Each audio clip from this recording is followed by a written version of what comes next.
क्षमा प्रार्थना। नोटबंदी देश के आम इंसानों के लिए परेशानी और आफत लेके आई, पर यही नोटबंदी बीजेपी के नेताओं के लिए एक बहुत बड़ा जैकपॉट निकला। मैं कुछ तथ्यों के साथ आपके सामने कुछ ऐसी चीज़ रखना चाहता हूं कि जिससे आप और देश की जनता भी चौंक उठेगी। बिटकॉइन क्रिप्टो करेंसी 2009 में उसकी थोड़ी बहुत शुरुआत हुई। बिटकॉइन ये कोई कॉइन नहीं है, जैसा कि आप जानते हो। ये कोई फिजिकल करेंसी भी नहीं है, जैसे कि 100 का नोट हो, 500 का हो, 2000 का हो। ये कोई नोट नहीं है, ये कोई कॉइन नहीं है। और फिर भी एक ऐसी करेंसी है कि जिन दो लोगों के बीच में सीधा ट्रांजैक्शन होता है, तीसरे को पता नहीं चलता है। आज हम भारत में है, मेरे पास रुपीज़ है और मैं लंदन जा रहा हूँ तो मुझे पाउंड चाहिए, मुझे करेंसी कन्वर्ट करनी पड़ेगी। मैं अमेरिका जा रहा हूँ तो मुझे यूएस डॉलर करना पड़ेगा। मैं जापान जा रहा हूँ, मुझे येन में कन्वर्ट करना पड़ेगा। ये एक ऐसी करेंसी है कि जिसका कोई कन्वर्जन ज़रूरी नहीं। आप कहीं भी दुनिया के किसी भी देश में जाओ और बिटकॉइन से आप खर्चा कर सकते हो। इंडियन रुपीस के तुलना में सीआईडी क्राइम गुजरात के आंकड़े को माने तो एक बिटकॉइन की वैल्यू आज के दिन में 5 लाख रुपया है।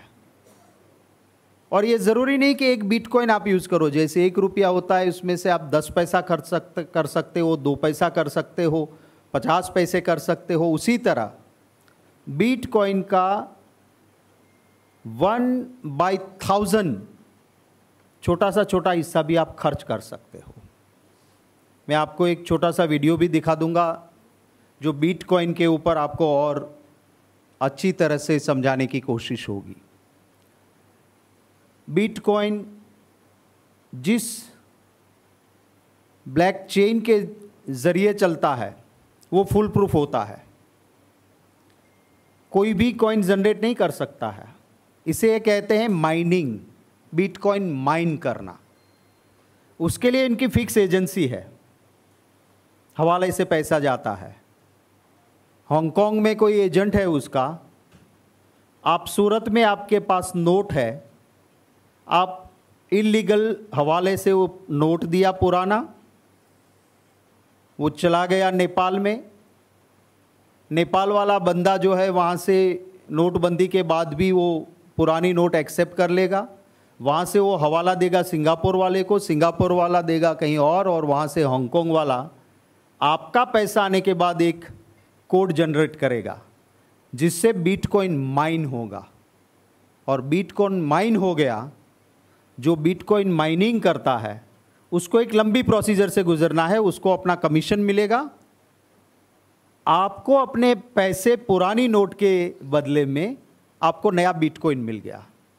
और बिटकॉइन ऐसा है कि जिसमें बीच में कोई बैंक नहीं, इसको कोई पकड़ नहीं सकता, 1 to 1 ट्रांजैक्शन है। और ये बिटकॉइन इस मोबाइल में रह सकता है, मेरे आईपैड में रह सकता है, मेरे लैपटॉप में रह सकता है, मेरे किसी भी जगह पे मैंने पासवर्ड कर दिया, किसी की ज़रूरत नहीं, मेरे दिमाग में मैंने कोड फिट कर लिया तो मैं कहीं पर भी जाके कहीं पर भी लॉगिन होके मेरा बिटकॉइन में यूज़ कर सकता हूँ।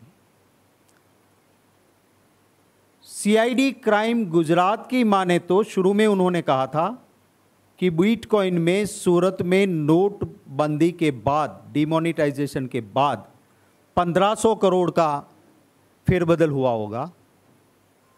फिर आप फिगर आया 5000 करोड़। और जो लीडिंग वर्नाक्युलर न्यूज़पेपर है उनका, और कुछ ऑथेंटिक तो हम नहीं कह सकते पर ब्लॉगर्स है जिसको लीडिंग न्यूज़पेपर दुनिया के जिसके ऊपर से स्टोरी करते हैं, ऐसे ब्लॉगर्स के की माने तो वो कहते हैं 88,000 करोड़ नोटबंदी के बाद सिर्फ सूरत में पुरानी नोट से बिटकॉइन जनरेट हुआ। और ये सारा काम बीजेपी के नेताओं, जिस तरह से बीजेपी के राष्ट्रीय अध्यक्ष अमित शाह और उनकी बैंक रेस 3 से ज़्यादा कमाई उस बैंक की पुरानी नोटों में सिर्फ गिनती के दिनों में हुई थी, उसी तरह का ये काम हुआ। That is one part.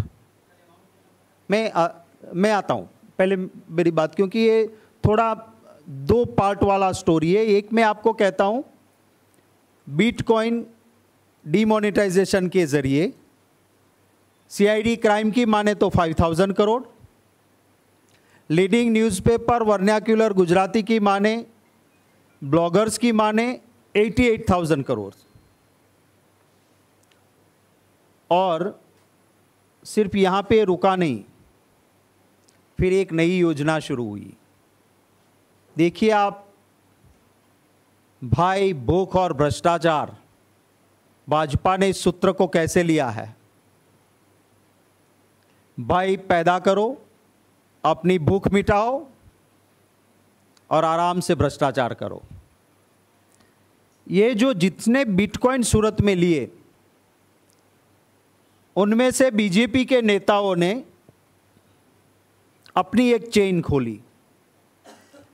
मैं प्रणव भाई के बारे में जानता हूं और मुझे पता चले कि प्रणव भाई के पास 100 बिटकॉइन है, 5 करोड़ के बिटकॉइन हैं, तो मुझे बीजेपी के उस नेता को इन्फॉर्मेशन देना है।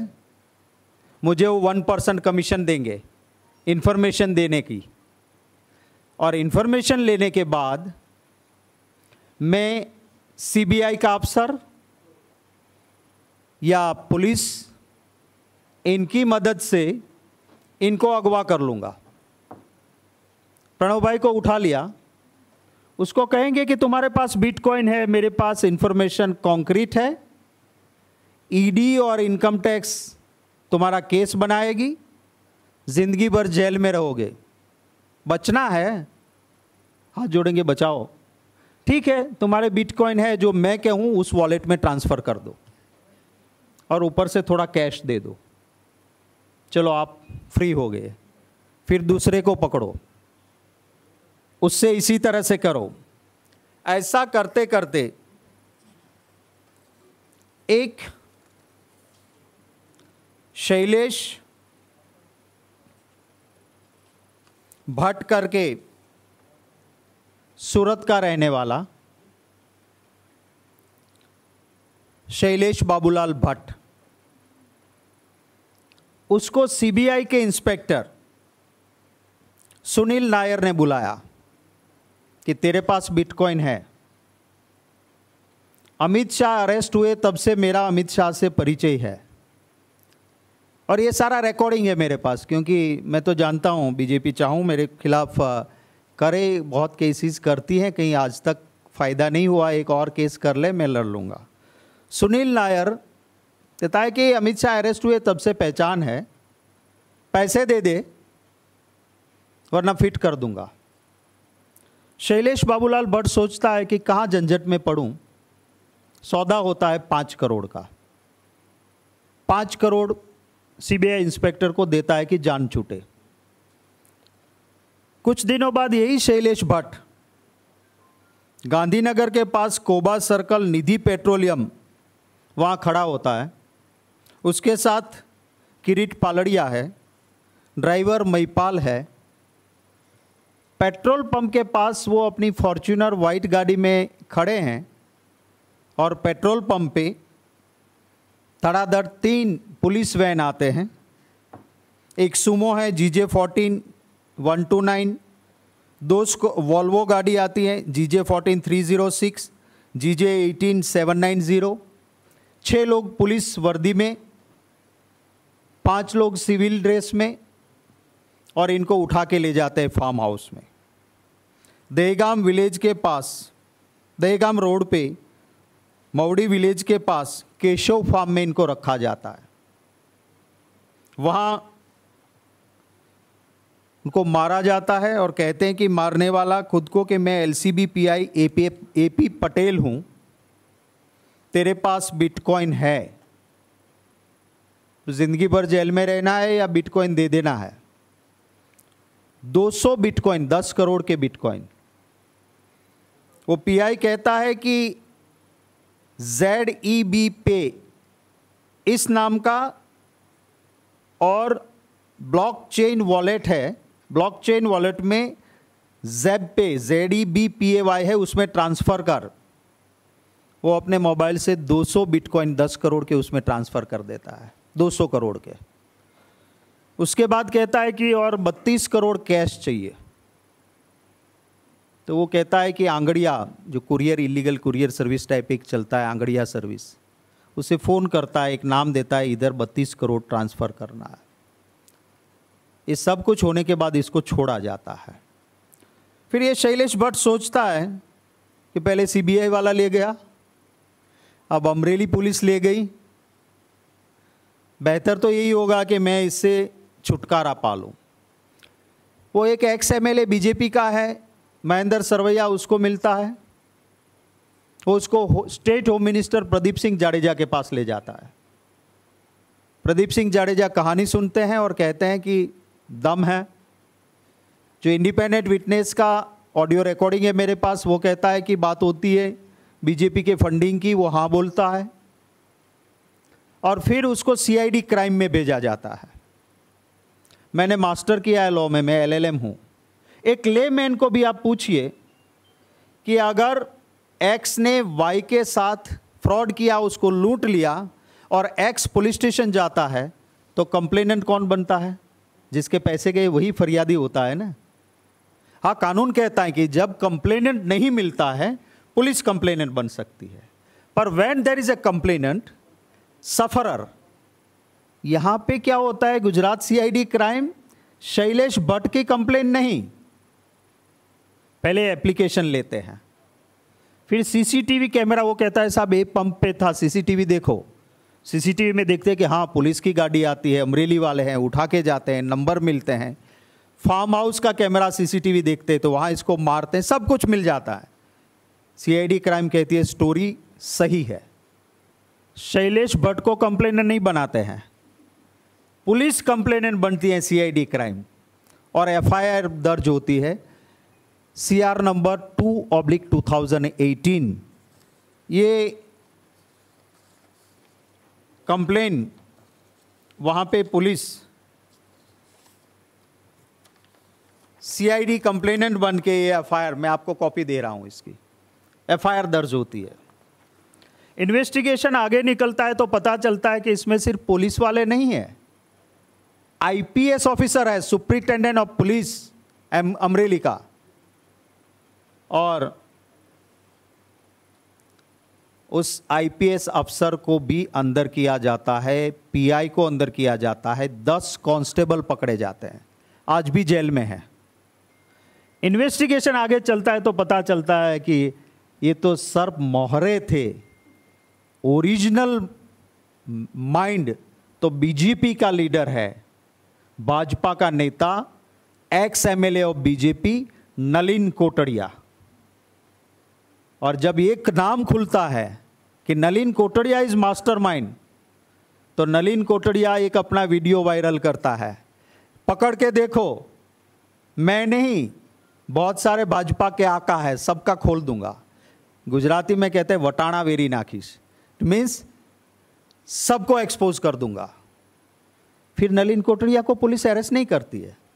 आज भी ये नलिन कोटड़िया एब्सकॉन्डिंग हो गया, जो कल तक विधानसभा में, सचिवालय में, होम मिनिस्टर के पास दिखता था, आज पुलिस कहती है वो मिल नहीं रहा, हम पोस्टर लगा रहे हैं उसका कि कोई मिले तो हमको खबर करें, वो एब्सकॉन्डिंग है। और जो इस अमरेली केस में विटनेसेस हैं, उसको सीआईडी क्राइम धमकाती है बुलाती हैं, आओ तुम्हारा और स्टेटमेंट लेना है, तुम्हारा फर्दर स्टेटमेंट लेना है। कोशिश ये है कि विटनेसेस को तोड़ दो। कंप्लेनेंट शैलेश भट्ट नहीं है, पुलिस है। इसके बाद एक दूसरा केस होता है, आपको बड़ा इंटरेस्टिंग लगेगा। सीआईडी क्राइम एक दूसरी एफआईआर फाइल करती है और उसमें कहती है कि ये जो शैलेश भट्ट है उसने 2 लोगों से बिटकॉइन लूटे थे और वो 155 करोड़ के हैं, 155 करोड़। अब शैलेश भट्ट भी एब्सकॉन्डिंग है, वो मिल नहीं रहा, वो भी भाग गया है। सीबीआई के जिस इंस्पेक्टर का नाम दिया मैंने, कंप्लेनेंट का मेरे पास रिकॉर्डिंग है, वो सीआईडी क्राइम को लिखवाता है कि साहब मैं सच बोलता हूं, मेरी ये गाड़ी आप सीबीआई के इस ऑफिस के सीसीटीवी फुटेज मंगवा लो, 2 किस्तें में 5 करोड़ देने में गया था। ये सारे सीसीटीवी फुटेज मेरी बात को बिल्कुल प्रूफ है मेरा, पर सीआईडी क्राइम उस सीबीआई इंस्पेक्टर को टच नहीं करती है। सीबीआई उसको गुजरात से नॉर्थ स्टेट ट्रांसफर करती है, पर अभी तक वो अक्यूज्ड नहीं है। और जो गवर्नमेंट, ईडी, इनकम टैक्स, मेरे विधायक कर्नाटक में गए थे तो वहाँ मेरे विधायक थे, वहाँ रेड कर सकती थी। चालू चुनाव में कर्नाटक में कोड ऑफ कंडक्ट थी, फिर भी 44 एमएलएज मेरे जो कैंडिडेट थे वहाँ ईडी और इनकम टैक्स गई। पर यहाँ जहाँ लीडिंग न्यूज़पेपर कहते हैं 88,000 करोड़, सीआईडी क्राइम कहती है 5,000 करोड़, वहाँ ना सीबीआई गई, ना ईडी गई, ना इनकम टैक्स गई। मेरी डिमांड है कि court monitored investigation, supreme court monitored investigation के बगैर इसमें कुछ नहीं निकलेगा, क्योंकि जो चोर है वही कोतवाल है, वही न्यायाधीश है। तो अगर सरकार करेगी तो कुछ निकलेगा नहीं। काला धन, एक्सटॉर्शन, इसका एपी सेंटर भाजपा और उसका प्लेटफॉर्म गुजरात है। तो मैं ये मांग की है और 5 सवाल भी मैंने उठाए, वो मैं आपको और बाद में आपके सवाल लूँगा। मैं भाई रचित, मैं रिक्वेस्ट करूँगा कि जो वीडियो है, थोड़ी सी सेकंड्स की वीडियो है, आप देखेंगे तो बिटकॉइन के बारे में आपकी थोड़ी क्लैरिटी होगी। उसके बाद में आपके जो क्वेश्चंस होंगे उस क्वेश्चंस का स्वागत रहेगा। दोस्तों आज मैं बताने वाला हूँ बिटकॉइन के बारे में। बिटकॉइन एक सॉफ्टवेयर डेवलपर सतोशी नाकामोटो ने बनाया, जो एक इलेक्ट्रॉनिक पेमेंट सिस्टम था, जो एक मैथमेटिकल लॉस को प्रूव करता था कि एक ऐसी करेंसी बनाई जा सके जो कि कोई एक शख्स या डिपार्टमेंट उसको कंट्रोल ना करे, बल्कि लोग इसको आपस में एकदम थोड़ी से ट्रांजैक्शन फीस पर इस्तेमाल कर सके। दोस्तों मैं आपको बता दूं कि जिस तरह हम अपने इंडियन रुपी को 100 पैसे में 1 रुपए कन्वर्ट करते हैं, इसी तरह से हम 1 बिट को 10 करोड़ सतोशी में कन्वर्ट करते हैं। 10 करोड़ अगर सतोशी आपके पास होता है तो वो मिलकर आपका 1 बिट हो जाता है। जिस तरह हमारे पास अगर 100 पैसे हो तो 1 रुपया बनता है। दोस्तों बात करते हैं कि आखिर बिटकॉइन है क्या। तो बिटकॉइन एक डिजिटल करेंसी है जो कि कंप्यूटर पावर से बनाई जाती है और कंप्यूटर पर ही सेव रहती है। कोई भी बिटकॉइन को कंट्रोल नहीं करता। बिटकॉइन आम करेंसीज की तरह नहीं होती हैं जो कि प्रिंट हो सके। ये करेंसी आम लोग बनाते हैं और उसको इस्तेमाल करते हैं। बिटकॉइन कंप्यूटर की कॉम्प्लेक्स प्रॉब्लम्स को सॉल्व करके बनाई जाती है और दुनिया भर में लोग अपने कंप्यूटर्स और डेडिकेटेड इक्विपमेंट से बिटकॉइंस माइन करते हैं। जो खासियत बिटकॉइन को सबसे अलग बनाती है दोस्तों वो ये है कि इसको कोई शख्स या डिपार्टमेंट कंट्रोल नहीं करता, बल्कि ये कंप्यूटर एल्गोरिथम के मुताबिक कंट्रोल होता है। अब बात करते हैं कि ये बिटकॉइन माइनिंग कैसे होता है। दोस्तों मैं आपको बताऊं कि हमारी करेंसीज गवर्नमेंट खुद प्रिंट करती है, लेकिन बिटकॉइन को प्रिंट करने की जरूरत नहीं। बिटकॉइन बनाने को बिटकॉइन माइनिंग कहते हैं, जो कि इंटरनेट से ही होता है। अब ये बिटकॉइन माइनिंग कैसे चलता है तो आइए बताते हैं। दोस्तों दुनिया भर में लोग एक दूसरे को बिटकॉइन भेजते हैं ताकि वो ट्रेड कर सके, लेकिन जब तक कुछ लोग ये कंप्यूटर्स उसका रिकॉर्ड ना रखें तो पता नहीं चलेगा कि किसने किसको कितना बिटकॉइन दिया। इस प्रॉब्लम को बिटकॉइन नेटवर्क सॉल्व करता है। वो सारी ट्रांजैक्शन एक जगह जमा करता है जिसको एक ब्लॉक कहते हैं। दोस्तों, ये माइनर्स की जॉब होती है कि वो ट्रांजैक्शन को कंफर्म करें और उनको रिकॉर्ड के अंदर डालें। अब बात करते हैं कि आखिर ये बिटकॉइन काम कैसे करता है। दोस्तों, बिटकॉइन ट्रांजैक्शन इलेक्ट्रॉनिक वॉलेट के जरिए लेन देन करता है और डिजिटली साइन होता है सिक्योरिटी के लिए। बिटकॉइन नेटवर्क एड्रेस के जरिए हर कोई इसको वेरीफाई कर सकता है। ये वैसे 6.5 मिनट का है, पर मोटे तौर पे मैं जो आपको कहना चाहता था वो आपको क्लैरिटी हो गई है। अगर ज़रूरत हुई तो आपको इसकी लिंक मेल आपके साथ जाएगी, उसके साथ इसकी लिंक मैं भेज दूंगा ताकि बिटकॉइन के बारे में थोड़ी क्लैरिटी ज़्यादा अगर जिनको चाहिए वो मिल सकती है। Now I have 5 questions. मैं पूछता हूँ प्रधानमंत्री जी को, at whose behest did the Amreli police extort bitcoins and money through middleman from investors? Why did the investigation agency not make Shailesh Bhatt as a complainant in the FIR that was filed in the first case? 2. Complainant has himself stated in his statement that CBI Inspector Shri Sunil Nair extorted rupees 5 crore from him, not initiated any action. Why Shri Sunil Nair has not been made an accused but only transferred from Gujarat to Northeast? 3rd, who are the top BJP leaders against whom Sri Nalin Kotadia has damning evidence? Why this CBI, ED, central authorities not investigating the mega Bitcoin scam? Who are they shielding? What is the cover-up? 5th, was Modi ji's demonetization used to convert the black money to white money by BJP leaders in Gujarat and dupe investors through multiple extortion of illicit money? And last but not the least, 6th, if Modi government can send CBI and ED to investigate Congress leaders in Karnataka before and during election, what prevents from investigation agencies to their cover-up? We demand an impartial Supreme Court monitored judicial investigation in this mega Bitcoin scam so that truth comes out. आपके कोई सवाल होंगे तो उनका स्वागत रहेगा।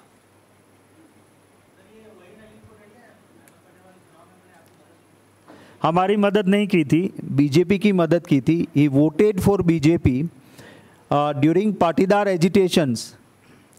पहले उन्होंने बीजेपी से छोड़ के पाटीदारों के साथ हूँ ऐसा स्टेटमेंट दिया था, पर बाद में वो बीजेपी के साथ रहे। उन्होंने अनाउंस भी किया।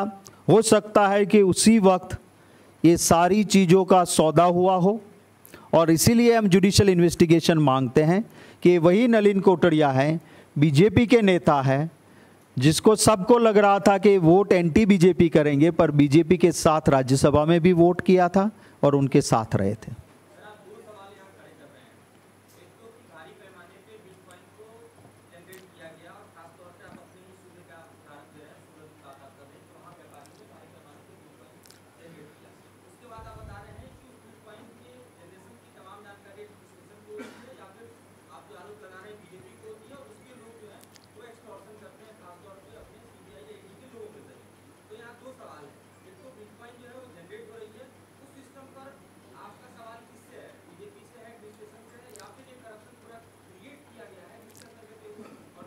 आई अप्रिशिएट आपके जो 2 सवाल है उसमें जो मैंने कहा कि 2 पार्ट है। पहला, आरबीआई और हमारा देश ये मानता है कि बिटकॉइन जो है वो लीगल नहीं है। कुछ डेवलप्ड कंट्री है जिन्होंने सिस्टम डेवलप की है, लाइक अमेरिका, उसमें लोग अपना टैक्स में दिखाते हैं कि हाँ बिटकॉइन पे मैंने ये रखा था, मैं इतना पैसा मुझे मुनाफा हुआ है, लीगल है। हमारे वहाँ कहा गया है कि बिटकॉइन लीगलाइज नहीं है।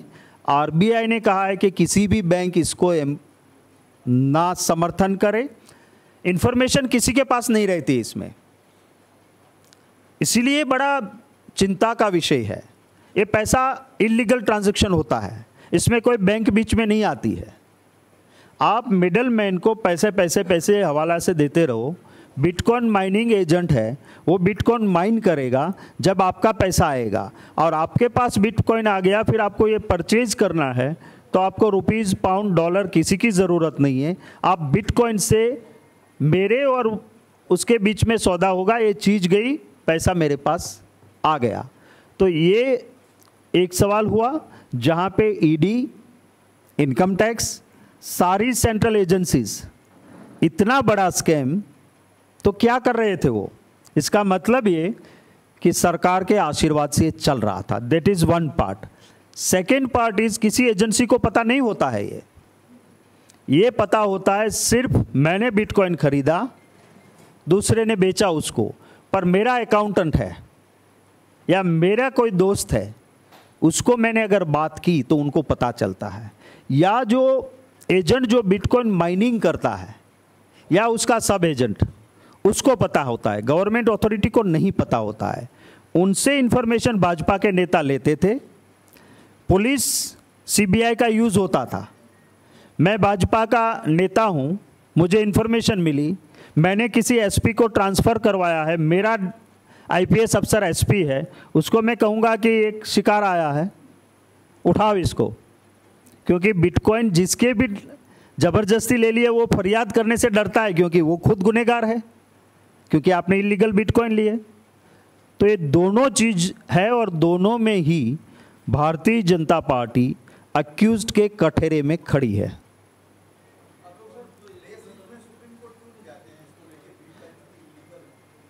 देखिए, पॉलिटिकल पार्टी की सबसे बड़ी अदालत जनता की अदालत होती है, और इसलिए हम जनता की अदालत में सारे तथ्यों के साथ बात रखते हैं। कोई भी एनलाइटन सिटीजन, कोई चाहे पीआईएल करके जो जाना चाहेंगे, उनको हमारे पास सारे तथ्य, सारे रिकॉर्डिंग, सारी चीज़ें हैं, वो हम देंगे। यस, एक करके मैं इधर आता हूँ। यस,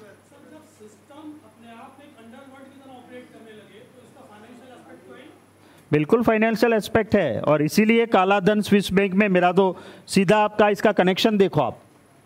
अगर इस तरह से आप नहीं नज़र रखोगे, आप सूरत में आपकी सेंट्रल आईबी होती है, आपका स्टेट का इंटेलिजेंस डिपार्टमेंट होता है, ये कोई 2-5 करोड़ का मामला नहीं है। सीआईडी क्राइम कहती है कि करोड़ों का मामला है। सो आपकी एजेंसीज सेंट्रल गवर्नमेंट की क्या कर रही थी? आपने अभी तक एक रेड नहीं किया। आपकी ईडी, आपका इनकम टैक्स सो रहा था क्या? यस, सॉरी जी, अच्छा, इसका नाम मैं नहीं ले रहा हूँ, इसका नाम इन्वेस्टिगेशन में आया है। एंड सीआईडी क्राइम के इन्वेस्टिगेशन में the statements from the accused, उसमें जो निकला है, उसमें निकला है कि मास्टरमाइंड तो बीजेपी का नेता है। जी,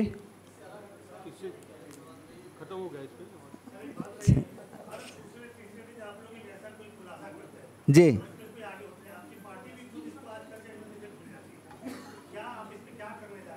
देखिए, हमने जब जब भी मसले उठाए हैं वो पार्लियामेंट तक भी गए हैं। जहाँ ज़रूरत हुई है हमारी पार्टी ने लोगों के बीच में भी ये मसले को, लाइक नीरव मोदी, छोटे मोदी, और प्रधानमंत्री जिसको भाई बुलाते थे वो मेहुल भाई, उनका मसला पार्लियामेंट में भी गया। हमने सड़कों पे इसके भी प्रदर्शन किए, धरने किए। जहाँ जहाँ भी एज ए जिम्मेवार ऑपोजिशन हमें रोल करना होता है, वो हम करते हैं और करते रहेंगे।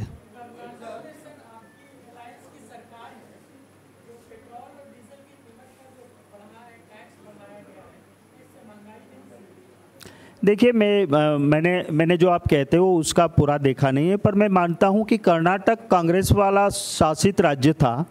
जब पेट्रोल डीजल महंगा होने लगा तो वैट जो होता है, जो राज्य का टैक्स होता है वो सबसे कम करने वाले राज्यों में Karnataka was one of the state.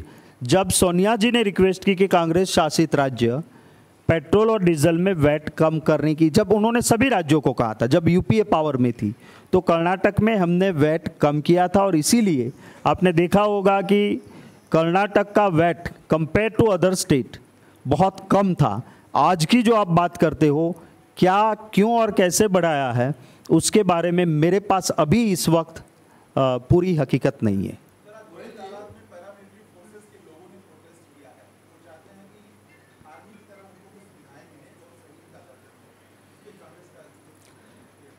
देखिए, मैं मानता हूं कि जो हमारी सुरक्षा में लगे रहते हैं, जान पे खतरा मंडराता रहता है, पर राष्ट्र की अंदरूनी और बाहरी ताकतों से राष्ट्र को मजबूत रखने का काम करते हैं, उनकी डिमांड को पॉलिटिकली नहीं पॉजिटिवली देखना चाहिए। और मैं मानता हूं कि सरकार, मैं इसके पर कोई पॉलिटिक्स नहीं करना चाहता हूं, पर एक मांग उठी है तो उस मांग को संतुष्टि के साथ सरकार उसका संज्ञान ले।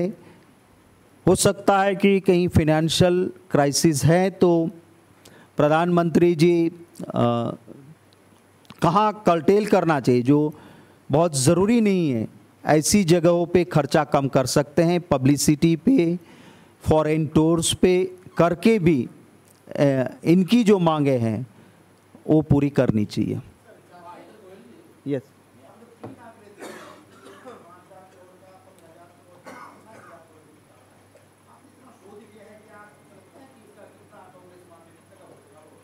देखिए, मैं मेरा आंकड़ा दूं तो शायद किसी को ठीक लगे ना लगे, इसलिए मैंने आंकड़े दिए हैं। एक सीआईडी क्राइम जो कि इन्वेस्टिगेशन एजेंसी है जो इसमें कर रही है, उनका खुद का मानना है, वो आंकड़ा दिया है। मैंने दूसरा आंकड़ा दिया है वहाँ के इन्वेस्टिगेटिव जर्नलिज्म करने वाले जो पत्रकार साथियों हैं, उन्होंने स्टोरी बनाई और लीडिंग न्यूज़पेपर ने, और जिसका डिनायल नहीं आया सरकार की ओर से कि ये गलत है, उसमें 88,000 करोड़ है। ब्लॉगर्स जो इंटरनेट पे लिखते हैं उनका मानना है 88,000 करोड़, और इसीलिए मैंने तीनों आंकड़े आपके सामने रखे हैं।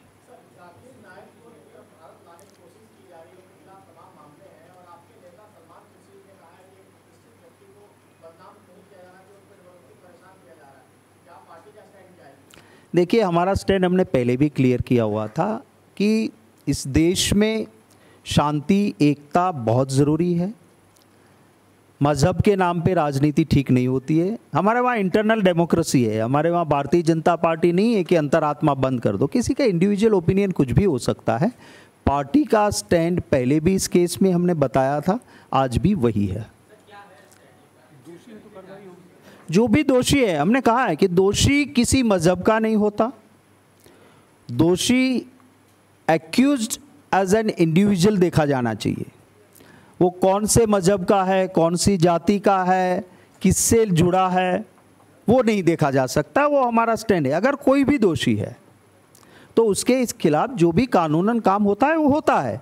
उसमें कभी कांग्रेस ने, हमारे साथी भी कहीं हो, हमने कभी उसको बचाने की कोशिश नहीं की। हाँ, भाजपा करती है कि अमित शाह जी के खिलाफ हो तो उसके लिए आपके मापदंड बदल जाते हैं, और लालू प्रसाद जी के मामले में आपके मापदंड बदल जाते हैं।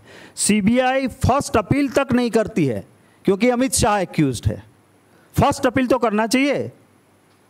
जहां 3 मर्डर, और उसमें एक तो हिंदू, तुलसी और राम जिसमें आता है, तुलसी राम प्रजापति दोनों है, तुलसी भी है राम भी है, उसका मर्डर है, तो कम से कम राम के नाम पे तो कम से कम वो करके एक अपील कर देते, एक appeal, just 1 appeal. Thank you very much. अब डीब्रीफिंग में कर ले, पक गए हैं सब, बहुत लंबा हो गया।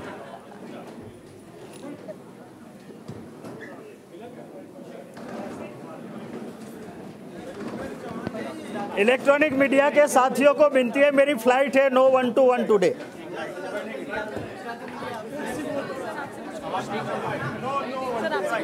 गुजराती वाले में